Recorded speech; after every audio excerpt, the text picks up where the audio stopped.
नमस्कार मित्रों। आज मैं आपको सती की कथा, जो प्राय सभी लोग जानते हैं कि वे किस प्रकार अपने पिता दक्ष के यज्ञ में अपने को भस्म कर देती है, किंतु उसके पीछे की कथा क्या थी। प्रजापति दक्ष जो सती के पिता थे, वे क्यों महादेव और सती को अपने यज्ञ पर आमंत्रित नहीं किए, उसके पीछे के जो वजह थी वो शायद आप लोगों को ज्ञात ना हो, और मैं उसी वजह को लेकर आप लोगों के सामने प्रस्तुत हुई हूँ। आज मैं प्रजापति दक्ष के जन्म और उनके द्वारा महादेव और सती को अपने यज्ञ पर न बुलाने के कारण वह आज मैं आपको बताने जा रही हूँ। तो कथा इस प्रकार है।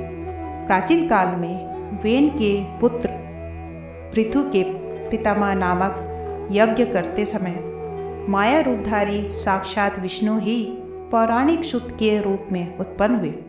वे सभी शास्त्रों के प्रवक्ता, धर्म को जानने वाले तथा वात्सल्य गुण से संपन्न थे। इस मनवंतर में स्वयं कृष्ण द्वैपायन व्यास नामक पुराण पुरुष विष्णु ने प्रीतिपूर्वक मुझे पुराण सुनाया था। मेरे वंश में वेद वर्जित जो सूत उत्पन्न हुए थे, ब्रह्मा की आज्ञा से पुराणों का प्रवचन करना उनकी वृत्ति हुई। वेन के पुत्र वे पृथु बुद्धिमान, सत्य संकल्प, जितेंद्रिय, संपूर्ण पृथ्वी के स्वामी, महान तेजस्वी तथा अपने धर्म का पालन करने वाले थे। वे बाल्यकाल से ही नारायण की भक्ति में करते थे। अपने इंद्रियों पर विजय पाकर पृथु ने गोवर्धन पर्वत पर जाकर तप किया। शंख, चक्र तथा गदा धारण करने वाले भगवान विष्णु तपस्या से प्रसन्न हो गए और स्वयं भगवान दामोदर ने उन्हें उनके पास आकर कहा, मेरी कृपा से निश्चित ही तुम्हें सुंदर रूप संपन्न सभी शस्त्रधारियों में श्रेष्ठ 2 धर्मात्मा पुत्र होंगे। ऐसा कहकर भगवान ऋषिकेश अपने प्राकृतिक रूप में स्थित हो गए और अपने धाम में चले गए। अब इधर पृथु भी भगवान मधुसूदन में वैदिक विधान से निश्चल भक्ति रखते हुए न्यायपूर्वक अपने राज्य का पालन करने लगे। मधुर एवं पवित्र मुस्कान वाली तथा कृष्ण शरीर वाली उनकी पत्नी अंतर्धना ने थोड़े ही समय में शिखंडी तथा हवीरधान नामक 2 पुत्रों को जन्म दिया। शिखंडी का पुत्र सुशील नाम से प्रसिद्ध हुआ। वह धार्मिक, रूप संपन्न तथा वेदों का विद्वान था। विधि पूर्वक वेदों का अध्ययन कर वह धर्म पूर्वक तपस्या में स्थिर हो गया। भाग्य योग से उस धर्मज्ञ ने संन्यास ग्रहण करने का विचार किया। वह तीर्थ स्थानों का सेवन करते हुए स्व अध्याय तथा तपस्या में स्थित रहने लगा। एक बार वह सिद्धों के द्वारा सेवित हिमालय पर्वत पर गया। वहां उसने धर्म एवं सिद्धि को प्रदान करने वाले योगियों के लिए प्राप्य किंतु ब्रह्म से द्वेष करने वालों के लिए अप्राप्य धर्मपद नामक एक वन को देखा। वहाँ सिद्धों के आश्रम से सुशोभित तथा विभिन्न प्रकार के कमल समूहों से संपन्न निर्मल जल वाली तथा पुण्य प्रदान करने वाली मंदाकिनी नामक एक नदी प्रवाहित होती थी। उसने प्रीतिपूर्वक उस मंदाकिनी नदी के दक्षिण किनारे पर स्थित मुनिंद्रों तथा योगियों से सेवित पुण्यदायी एक रमणीय आश्रम देखा। उसने मंदाकिनी के जल से स्नान करके अपने देवस्वरूप पितरों का तर्पण किया और आदि पुष्पों से भगवान शंकर की अर्चना की और सूर्य मंडल में स्थित भगवान ईशान का ध्यान कर सिर से हाथ जोड़ते हुए प्रकाशमान सूर्य का दर्शन करते हुए वे रुद्र के चरित्र एवं और अनेक वेद वर्णित विविध प्रकार के शिव संबंधी स्तोत्रों द्वारा परमेश्वर गिरीश की स्तुति करने लगे। इसी बीच उसने समस्त अंगों में भस्म लगाए हुए कौपीन वस्त्र से समन्वित सफेद यज्ञोपवीत धारण किए हुए तपस्या के द्वारा क्षीण शरीर वाले उत्तम महा पाशुपत श्वेतांबर नामक वाले महामुनि को समीप आते देखा। नेत्रों में आनंद के अश्रु भरे हुए उसने भगवान शंकर की स्तुति समाप्त कर उनके चरणों पर सिर झुका के गिर पड़े और हाथ जोड़ते हुए कहे, मैं धन्य हो गया हूँ जो आपके दर्शन हो गए।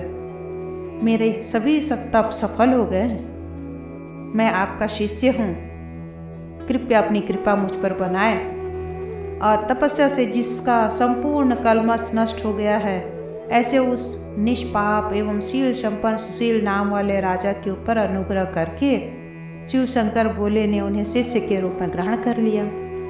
अब उस बुद्धिमान मुनि ने संन्यास संबंधी संपूर्ण विधि करवाकर उसे ईश्वर संबंधी ज्ञान तथा अपनी शाखा द्वारा विहित नियम और पशु रूपी जीव के पाश में अर्थात माया रूपी बंधन से मुक्त करने वाला वह संपूर्ण वेद का सार प्रदान किया। साथ ही ब्रह्मा आदि के द्वारा सेवित अन्यंत्रा आश्रम नामक वाले आश्रम को भी प्रदान किया। अपने सभी अंगों में भस्म धारण कर कंद मूल एवं फलों का आहार करते हुए शांत इंद्रिय जयी एवं क्रोध जयी राजा ने संन्यास विधि का आश्रम लिया। हवीरधान ने अग्नेयी नामक अपनी पत्नी से धनुर्वेद में पारंगत प्राचीन महर्षि नामक श्रेष्ठ पुत्र को उत्पन्न किया। सभी शस्त्रधारियों में श्रेष्ठ भगवान प्राचीन बाहरी ने समुद्र की पुत्री से 10 पुत्रों को उत्पन्न किया। नारायण, परायण तथा अपने तेज के लिए विख्यात प्रचेसक नाम से प्रसिद्ध उन राजाओं ने अपने वेद का अध्ययन किया। इन्हीं 10 प्रचेताओं द्वारा मरीषा नामक उनकी पत्नी जो थी, उनसे महाभाग प्रजापति दक्ष पुत्र के रूप में उत्पन्न हुए, जो पूर्व समय में ब्रह्मा के पुत्र थे। उन दक्ष ने बुद्धिमान महेश रुद्र के साथ विवाद किया था। इससे रुद्र द्वारा शाप प्राप्त कर वे प्रचिताओं के पुत्र बने। महादेव हर ने स्वयं देवी पार्वती के घर आए हुए दक्ष को देखकर उनकी यथोचित पूजा की, किंतु उस समय तमोगुण के आवेश में समाविष्ट ब्रह्मा के पुत्र दक्ष, जो शंकर के द्वारा की गई अपनी पूजा को अपर्याप्त और अयोग्य समझकर और भी अधिक पूजा की इच्छा करने के कारण कुपित होकर अपने घर चले गए। तदंतर कभी दूषित मन वाले दक्ष ने अपने घर आई हुई अपनी ही पुत्री सती की और उनके पति भगवान शंकर के साथ निंदा करते हुए क्रुद्ध होकर उनका अपमान किए। दक्ष बोले, सती, तुम्हारे पिनाकधारी पति से मेरे अन्य जा माता श्रेष्ठ है। तुम भी अच्छी पुत्री नहीं हो, इसलिए मेरे घर से वहीं चले जाओ जहाँ से आई हो। शंकर प्रिया उन देवी सती ने उस कठोर वाक्य को सुनकर पिता दक्ष की निंदा की और अपने स्वामी पशुपति को प्रणाम कर स्वयं ही उन्होंने अपने को भस्म कर डाला। तदंतर वे ही हिमालय की तपस्या से प्रसन्न होकर उनकी पुत्री बनी। अब उस बात को जानकर शरणागतों का कष्ट हरने वाले भगवान रुद्र हर दक्ष के घर आए और क्रुद्ध होकर उन्हें शाप दिए। हे ब्राह्मण मूढ़ात्मन, इस शरीर को छोड़कर तुम क्षत्रियों के कुल में उत्पन्न हो जाओगे और पापवश और कार्य में तुम्हारी प्रवृत्ति होगी। ऐसा कहकर महादेव कैलाश पर्वत पर चले गए और समय आने पर स्वयंभू दक्ष भी प्रचिताओं के पुत्र बने। सूत जी ने इस प्रकार कहा है कि आप लोगों से मैं स्वयंभू मनु के दक्ष पर्यंत विशेष सृष्टि का वर्णन करता हूँ, जो सारे पापों का नाश करने वाला है। सूत जी कहते हैं, प्राचीन काल की बात है, भगवान शंकर के शाप से ग्रस्त उन प्रचिता पुत्र राजा दक्ष ने पूर्व वैर के कारण शंकर की निंदा कर गंगा द्वार हरिद्वार में एक यज्ञ का अनुष्ठान प्रारंभ किया। श्रेष्ठ मुनियों विष्णु के साथ सभी देवता उस यज्ञ में भाग ग्रहण करने के लिए बुलाए गए। सभी मुनियों के साथ वे वहां आए। शंकर को छोड़कर समस्त देव समूह को देखकर दधीच नामक विप्रषि ने प्राचेतस दक्ष से कहा कि ब्रह्मा आदि से लेकर पिशाच तक जिनकी आज्ञा का शीघ्र ही अनुपालन करते हैं, उन रुद्रदेव की पूजा इस समय क्यों नहीं की जा रही। तब दक्ष ने कहा, सभी यज्ञों में भार्या सहित शंकर के भाग एवं मंत्रों की परिकल्पना नहीं हुई है, इसलिए उनकी पूजा नहीं की जाती। इस पर साक्षात सर्व ज्ञान में महामुनि दधीच ने कोप पूर्वक हंसते हुए सभी देवताओं को सुनाते हुए दक्ष से कहा।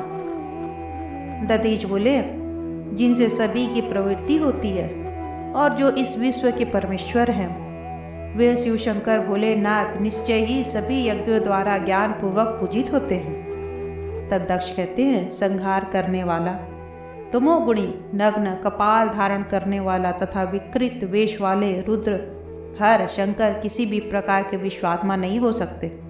संसार की सृष्टि करने वाले स्वराट प्रभु नारायण ही ईश्वर हैं और सभी कर्मों में उनका सत्वात्मक भगवान विष्णु की पूजा की जाती है। दधीच बोले, क्या तुम समस्त लोगों के एकमात्र संहार करता काल स्वरूप तथा हजारों किरण वाले इन परमेश्वर भगवान सूर्य को नहीं देख रहे हो?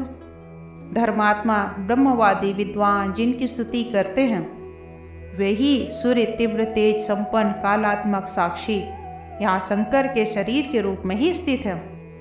देवी अदिति के पुत्र ही भगवान सूर्य ही रुद्र, महादेव, कपर्दी, घृणी, हर, नीलग्रीव, विलोहित आदि नाम से जाने जाते हैं।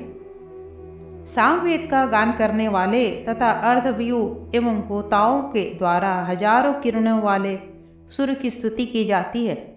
विश्व को बनाने वाले त्रयीमय ऋक, यजु तथा सामवेद स्वरूप रुद्र की मूर्ति को देखो।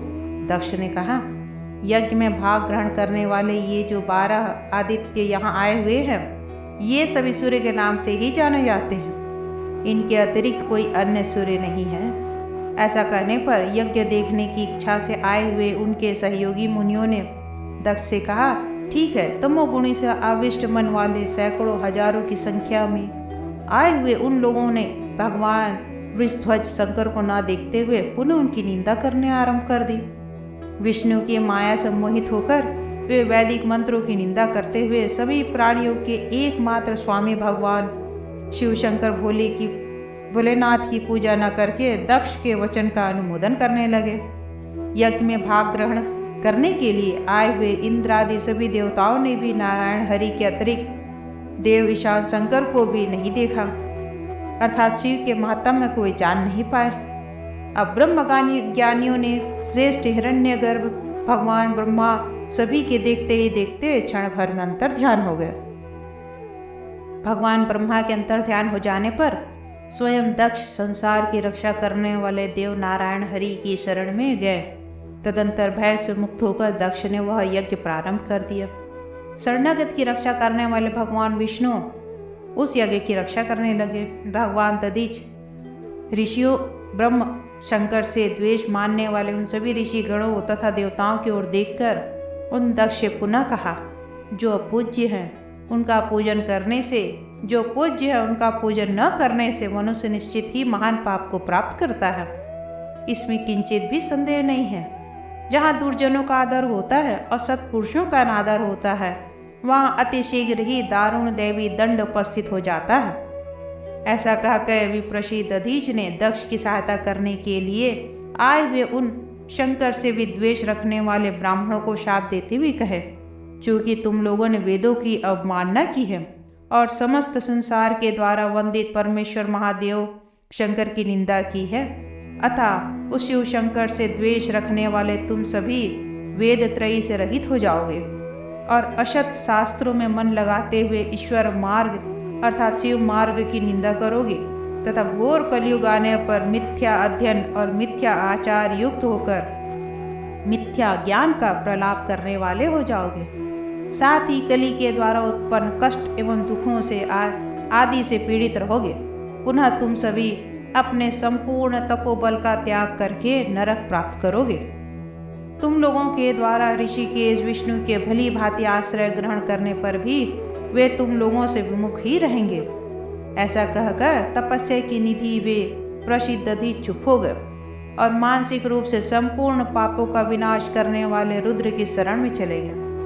इसी बीच यह सारी घटना जानकर सर्वदर्शी देवी पार्वती ने अपने पति देव पशुपति महादेव से कहा। देवी ने कहा, हे शिव शंकर भोलेनाथ, पूर्व जन्म के मेरे पिता दक्ष यज्ञ कर रहे हैं और आपके भाव तथा स्वरूप की निंदा कर रहे हैं। ऋषियों के साथ देवता वहां उनकी सहायता करते उपस्थित हैं। मैं आपसे एक वर मांगती हूँ कि आप शीघ्र ही उस यज्ञ को नष्ट कर दें।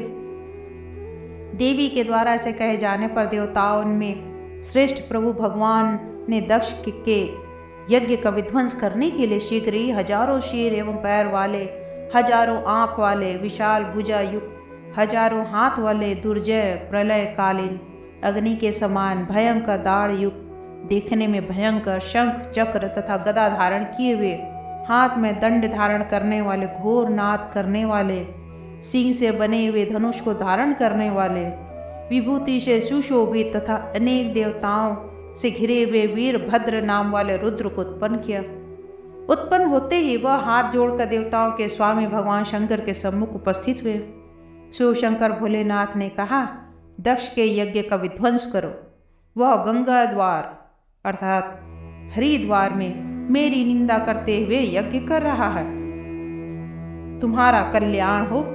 तदंतर बंधु शिव के द्वारा निर्दिष्ट वीरभद्र ने सिंह के समान लीला करते हुए अकेले ही दक्ष के यज्ञ का विध्वंस कर दिया। उमा ने भी क्रोध करते हुए महेश्वर भद्रकाली को उत्पन्न किया और उसके साथ वृषभ पर आरूढ़ होकर वह गण वीरभद्र के साथ वह गंगा यज्ञ में गए। बुद्धिमान उन शंकर के उनकी सहायता करने वाले हजारों दूसरे रुद्रों को भी उत्पन्न किया। शंकर के रोमों से उत्पन्न होने के कारण वे रुद्र रोमच कहलाए। हाथों में त्रिशूल, शक्ति, गदा, टंग तोड़ने के हथियार, घन हथौड़े, छेनी आदि तथा पत्थर लिए हुए और कालाग्नि रुद्र के समान अत्यंत भीषण सभी अपनी अपनी भार्याओं के साथ वृषभ रूप आसन पर आरूढ़ होकर दसों दिशाओं को प्रतिध्वनित करते हुए गणों में सर्वश्रेष्ठ वीरभद्र को अपने समूह के बीच रखते हुए जहां दक्ष यज्ञ हो रहा था उस ओर चल पड़े। गंगा द्वार नाम से प्रसिद्ध उस देश में पहुंचकर उन सभी ने अमित तेजस्वी दक्ष के उस यज्ञ स्थल को देखा, जो हजारों देवताओं से सुशोभित था, अप्सराओं के गीतों से मुखरित था, वीणा तथा वेणु के निनाद से प्रतिध्वनित और वेद मंत्रों से गुंजित हो रहा था। देवताओं तथा ऋषियों के साथ बैठे हुए प्रजापति दक्ष को देखकर भद्रकाली तथा रुद्र सहित वीरभद्र ने हंसते हुए कहा, हम सभी अमित तेजस्वी शंकर के अनुचर हैं, यज्ञ में भाग प्राप्त करने की इच्छा से ही आए हैं। आप हमें अभिषिक्त यज्ञ भाग प्रदान करें, अथवा श्रेष्ठ मुनियों और देवताओं, आप हमें यह बतलाए कि किसने आपकी ऐसी आज्ञा दी है कि मुझे यज्ञ भाग न दे और आप लोगों का ही सब भाग है। जो ऐसी आज्ञा देने वाला है उसे बतलाए, फिर हम उसे देख लेंगे। गुणों के स्वामी वीरभद्र ने ऐसा कहे जाने पर प्रजापति दक्ष सहित देवताओं ने प्रभु वीरभद्र से कहा, आपको यज्ञ भाग देने संबंधी मंत्र नहीं है। यह सुनकर वेद मंत्रों ने मूर्तिमान स्वरूप धारण कर देवताओं से कहा, आपका मन तमोगुण से आक्रांत हो गया है, इसलिए आप यज्ञ के स्वामी महेश्वर की पूजा नहीं कर रहे हैं। सभी प्राणियों के एकमात्र स्वामी और सभी प्राणियों के शरीर रूप तथा समस्त अभ्युदय एवं सिद्धियों को प्रदान करने वाले शिव शंकर भोलेनाथ सभी यज्ञों में पूजित होते हैं। ईशान अर्थात शंकर के बारे में ऐसा कहे जाने पर भी माया के कारण नष्ट चेतना वाले देवों ने उनकी बात जब नहीं मानी, तब मंत्र उन्हें छोड़कर अपने स्थान को चले गए। तदंतर भार्या और गणेश्वर सहित उन वीरभद्र स्वरूप रुद्र ने ब्रह्मर्षि दधीच को हाथों से स्पर्श करते हुए देवताओं से कहा, तुम लोगों ने अपने बल से गर्वित होकर मंत्रों को प्रमाण नहीं माना, इसलिए इसे सहन न कर मैं आज बलपूर्वक सभी के गर्व को नष्ट करूंगा। ऐसा कहकर गणों में श्रेष्ठ वीरभद्र उस यज्ञशाला को जला डाले और गणेश्वरों ने अत्यंत क्रुद्ध होकर यज्ञशाला के स्तंभों को उखाड़ कर फेंक दिया। भयानक सभी गणेश्वरों ने आहुति देने वाले सहित पाठ करने वाले एवं घोड़ों को भी पकड़कर गंगा के प्रवाह में फेंक दिया। प्रदीप्त आत्मा वाले तथा दीनता रहित वीरभद्र ने इंद्र के उठे हुए 100 हाथों तथा अन्य देवताओं के उठे हुए हाथों को भी स्तंभित कर दिया। उन्होंने नाखूनों के अग्रभाग से खेल खेल में ही देवताओं के नेत्रों को उखाड़ डाले, मुक्के से मार कर देवताओं के दांत को तोड़ डाले। इसी प्रकार लीला करते हुए बलशाली गणेश्वर वीरभद्र ने हंसकर पैर के अंगूठे से चंद्रमा को धर्षित कर दिया। अग्नि के दोनों हाथों को काट कर लीला से ही उनकी जीभ उखाड़ दी। उन्होंने पैर से मुनियों के मस्तक पर भी प्रहार किया। साथ ही उन महाबली वीरभद्र ने सुदर्शन चक्र को स्तंभित कर गरुड़ पर बैठ कर आते हुए विष्णु को भी तीक्ष्ण बाणों से चोटिल कर दिया। महाबाहु गरुड़ ने वहां आकर गण वीरभद्र को देखकर अचानक उन्हें अपने पंखों से मारा और समुद्र के समान गर्जन किया। तदंतर उन वीरभद्र ने भी स्वयं हजारों गरुड़ों को उत्पन्न कर डाला, जो विंता पुत्र गरुड़ से भी अधिक बलशाली थे। वे सभी गरुड़ के ऊपर टूट पड़े और वीरभद्र द्वारा उत्पन्न गरुड़ों को देखकर बुद्धिमान वे गरुड़ विष्णु को छोड़कर बड़े ही वेग से भाग उठे। यह एक आश्चर्य की बात थी। विंता के पुत्र गरुड़ ने अंतर्ध्यान हो जाने पर कमल से उत्पन्न भगवान ब्रह्मा ने वहां उपस्थित होकर वीरभद्र तथा केशव को युद्ध करने से रोका। परमेष्ठी ब्रह्मा की महत्ता को समझकर वीरभद्र ने उनकी स्तुति कर उन्हें प्रसन्न किया और पार्वती सहित साक्षात भगवान शंकर भी वहां आए। सभी गणों से घिरे हुए पार्वती सहित उन देवाधिदेव शंकर को देखकर भगवान ब्रह्मा, दक्ष तथा भूलोक में रहने वाले सभी देवता भगवान शंकर की स्तुति करने लगे। दक्ष ने विशेष रूप से शंकर की अर्धांगिनी देवी पार्वती को हाथ जोड़कर प्रणाम करते हुए नाना प्रकार के स्तोत्रों को से प्रसन्न किया। तदंतर दया की निधि देवी भगवती ने हंसते हुए प्रसन्न मन से महेश्वर रुद्र से यह कवचन कहा, आप ही संसार की सृष्टि करने वाले तथा आप ही शासन करने वाले एवं रक्षक हैं। आप भगवान को दक्ष तथा देवताओं पर अपनी कृपा करनी चाहिए। तदंतर जटा धारण करने वाले नील लोहित भगवान हर ने हंसकर देवताओं तथा प्रचिता पुत्र दक्ष से कहा, देवताओं आप सभी लोग जाएं, मैं आप पर प्रसन्न हूँ। सभी यज्ञों में विशेष रूप से मेरी पूजा करनी चाहिए, मेरी निंदा नहीं करनी चाहिए। इस कल्प के बीत जाने पर मेरी कृपा से तुम गणों की अधिपति बनोगे। मेरे आदेश से उस समय तक तुम अपने अधिकार पर शांति से बने रहोगे। ऐसा कहकर भगवान शंकर पत्नी पार्वती तथा अपने अनुचरों सहित अपनी अमित तेजस्वी दक्ष के लिए अंतर्ध्यान हो गए और महादेव शंकर के अंतर्ध्यान हो जाने पर ब्रह्मा जी ने दक्ष से कहा, अपना ही विनाश कर डालने वाले शंकर की निंदा करना प्रयत्न पूर्वक छोड़ दो, क्योंकि भगवान शंकर की निंदा करने वालों की सारी क्रियाएं दोषयुक्त ही हो जाती हैं। जो आपके ये अव्यय तथा महायोगी विष्णु रक्षक हैं, वे भी देवताओं के देव भगवान महादेव ही हैं। इसमें कोई संशय नहीं है। जो अज्ञान से तथा वेदों में निष्ठा न रखने के कारण संसार के मूल कारण भगवान विष्णु को शंकर से पृथक मानते हैं, वे मनुष्य नरक में जाते हैं।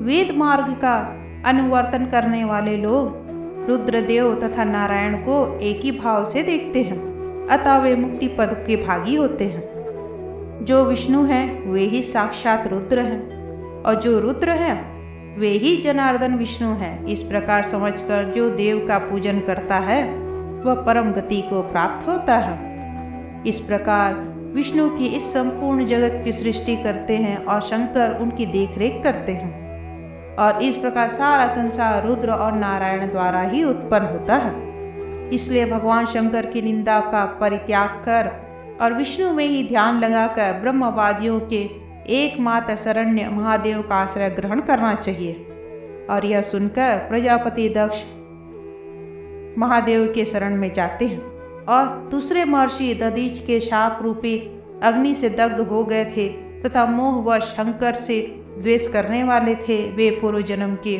संस्कारों के महात्म्य तथा ब्रह्म के वचन से संपूर्ण तपोबल का त्याग करके कलयुग में ब्राह्मणों के कुल में उत्पन्न होंगे। रौरव आदि नरकों में डाले गए वे सभी जो शंकर से द्वेष करने वाले थे, वो कल्पांत में यथा समय स्वयंभू की आज्ञा से आदित्य के समान तेजोमय जगत के स्वामी ब्रह्म को प्राप्त कर शाप से मुक्त हो जाएंगे और तपोयोग द्वारा देवताओं के स्वामी शंकर की आराधना कर उनकी कृपा से पुनः पहले जैसे थे वैसे ही हो जाएंगे। यह सब दक्ष यज्ञ के विध्वंस की कथा आप लोगों से कही। अब अगले अंक में मैं प्रजापति दक्ष की सभी कन्याओं की संतान परंपरा का वर्णन बताऊंगी। आशा है आप लोगों को मेरा यह अध्याय पसंद आया होगा और आप लोगों को कुछ भी अगर शिकायत है या किसी भी प्रकार के आप अपने विचार देना चाहते हैं तो कमेंट बॉक्स में ज़रूर लिखें। तब तक के लिए जय हिंद, जय भारत, नमस्कार।